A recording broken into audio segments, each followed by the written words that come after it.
Hello there.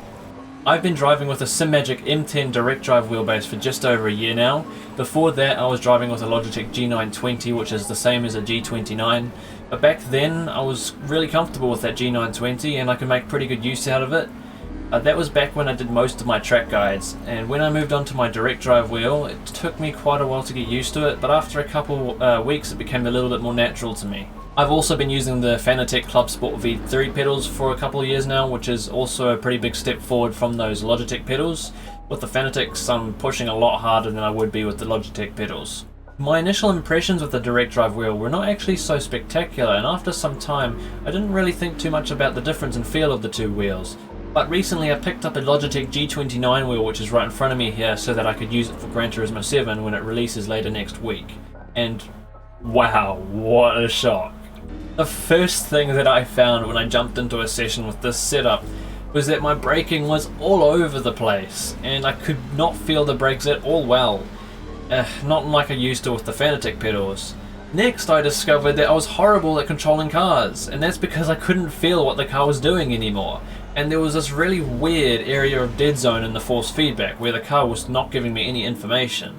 I believe there might be a couple ways to solve this, like turning up the minimum force in the force feedback settings, or there's a couple other things that I've looked up online. I haven't got around to trying them just yet, but wow, it really feels weird. Enough of the talking now. I think I'm going to show you what it's really like for me to drive with this thing at the moment. Rightio, so I've hopped into ACC with the Nissan GTR at Ilton Park here. It's got a lot of tight turns, so I thought it'd give me something to use the steering wheel with. Let's get out there and see if I can control this thing. Okay, well, let's start our first little hot lap here. I haven't driven this track in a while, so I'm not expecting any miracles. But yeah, I've still got this force feedback dead zone in the middle here. Obviously it's not going to change on its own, but I still need to get that sorted out. But it does make, that dead zone makes it very difficult to detect when the car is getting into an oversteer, because I don't feel anything until it's already got almost too much angle going on already. Oh, like right there. Alright, so I have no practice. I haven't driven ACC properly in a while. I'm not used to this wheel, and I remember I think it was my lap guide video lap time was 32.5 or something like that. Let's see how close I can get to that on my first few attempts. Oh, okay, that was just me not knowing where to brake. Let's try that again. Attempt number 2.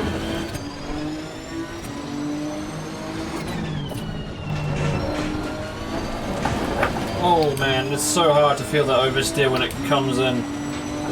The wheel just isn't giving me that. Oh, bye-bye racetrack. Let's try that again. I have no idea what I'm doing with the brakes. I can't tell if I'm trail braking or not. I have to keep looking over at my brake trace to see if I'm trail braking or not. Oh, that's another terrible turn. I just want to complete a valid lap at this point. Alright, well, attempt number 100. Let's go.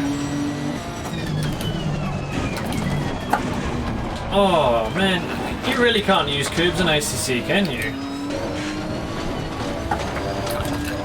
Oh. This is so difficult. I haven't got one valid lap in yet. Oh, I can't feel this thing, man. I really can't. I should call this video "Man Complains About Steering Wheel for 10 Minutes."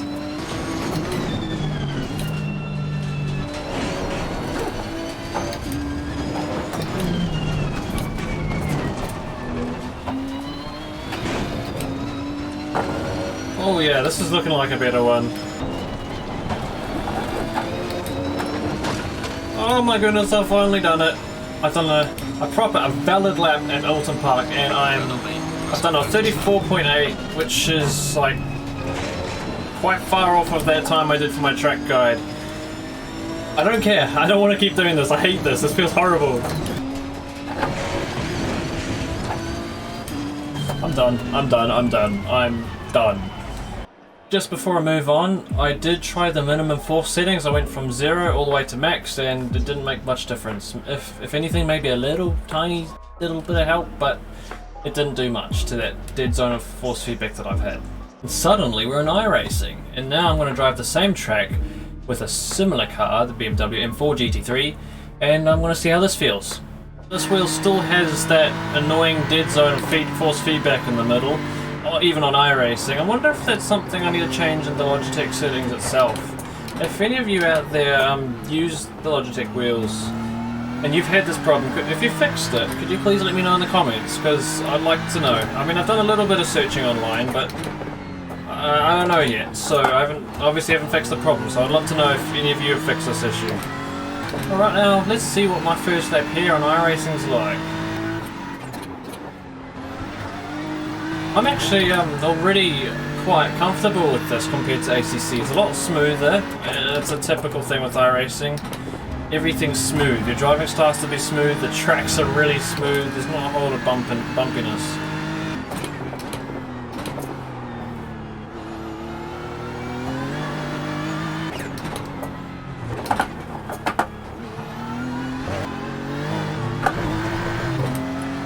I mean, it wasn't the smoothest lap in the world, but you know what? I felt 100 times more confident here on iRacing than I did on ACC. It feels like the tyres, well, I think that the iRacing tyres do have a little bit more grip than the ACC tyres. I've gone a bit faster than I did on ACC as well. I think there's a few things contributing to that, mainly the fact that it's a completely different sim. But hey, I don't know, it just feels a lot more tame, the whole experience. But I'm talking about the wheel here in this video, and there is that annoyingly big dead zone in the middle of the force feedback, and that's bugging me a lot. It was more of an issue in ACC because the car moves around a whole lot more, and when the car's moving around so much like that, I need that detail in the middle so I can make those micro corrections in the steering wheel while I'm driving, so I can keep the car as straight as possible. But as you probably saw, the car was all over the place like an animal, and there wasn't a whole lot I could do about it. I couldn't feel the car well enough for me to be able to control it properly. Here, I don't have the car moving around as much, so I'm not having to make those micro corrections in the steering wheel. I just turn the wheel in towards the turn, and the car just listens. It behaves a lot more predictable, I guess. It's just a lot smoother than ACC. And just so you all know, this is not a comparison of which sim is better. I just wanted to take two sims that I drive the most on and see how they felt. ACC is a completely different thing for me. It's going to take a long time for me to get used to that. Hopefully I'll be able to find some new steering settings, but to be honest, I'm not going to be spending too much time on PC sims with this wheel. I mainly got this wheel to be using on Gran Turismo 7, which I have been driving on GT Sport for a wee while now, trying to get myself as ready as I can be for Gran Turismo 7, and the experience there is actually not too bad. I don't have any significant memory of the that dead force feedback in the middle, but it's certainly noticeable on these PC sims. And the force feedback as a whole, just so much lighter than the direct drive wheel is to be expected, and it's a lot less detailed, and you can feel the gears inside the wheelbase. It's a bit clunky and it doesn't quite feel as informative. I'm not actually having too bad of a time right here, getting used to the car on iRacing, sorry. My biggest issue though is definitely the brakes. I'm struggling to get myself braking in the correct spots and trail braking correctly into the turns because I'm struggling to get that feeling. The Logitech pedals obviously have a potentiometer as opposed to the Fanatics with the load cell system. And the Logitech pedals, the first 50% is just really light and I can't feel all that much.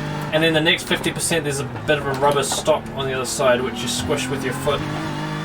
It's trying to give you a bit of a stiffer feeling on the pedal, but it doesn't help all that much. That first 50% is where you do your trail braking, and I can't really judge how much I'm pressing on the pedal unless I'm actively watching my pedal trace on the screen, which is actually kind of helpful in iRacing. As you can see in front of me, it's in the middle of the screen. I can keep an eye on that sometimes.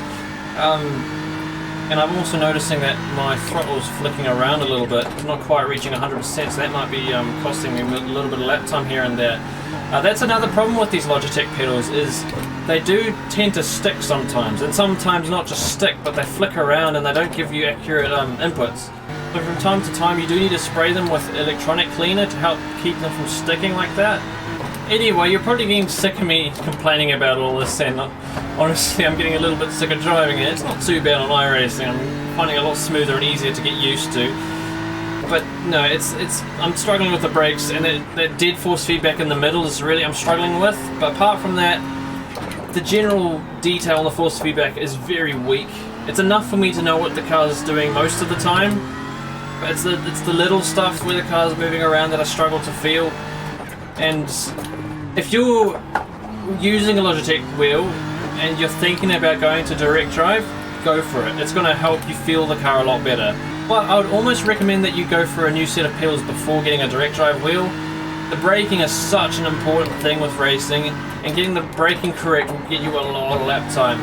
Not saying that getting you a new set of pedals will instantly increase or improve your lap times, but it will help you feel it a lot better and ultimately lead to you being more consistent with your laps. It's funny though, when I went from the G920 up to the direct drive, it didn't feel that significant to me. But now that I'm downgrading, it's a world of difference, and now I don't want to be driving with this anymore. I want to go back to the direct drive because it gives me the information that I need. That was a ridiculous 1x that I just got. Come on, I didn't even go off the track there. Thank you for watching the video. I know there's been a lot of complaining in this one, and I don't like to do that, but maybe you learned a little bit. Maybe it will help you make a decision moving forward with what equipment that you buy. There's nothing wrong with buying a Logitech pedals and wheels to get you started, but long term, maybe a direct drive or a belt driven wheelbase will suit you a little better.